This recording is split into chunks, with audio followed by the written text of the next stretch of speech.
పార్థాయ ప్రతిబోధితాం భగవతా నారాయణేన స్వయం వ్యాసేన గ్రథితాం పురాణమునినా మధ్యే మహాభారతం అద్వైతామృతవర్షిణీం భగవతీం అష్టాదశాధ్యాయినీం అంబా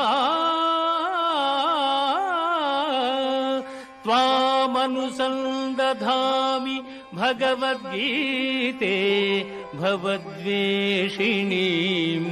భగవద్గీతే భవద్వేషిణీ.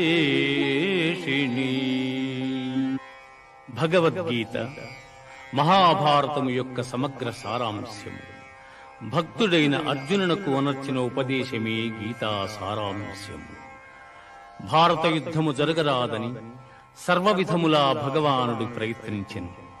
కాని ఆ మహానుభావుని ప్రయత్నములు వ్యర్థములాయను. అటు పిమ్మట శ్రీకృష్ణుడు పార్థునకు సారథి అయి నిలిచెను.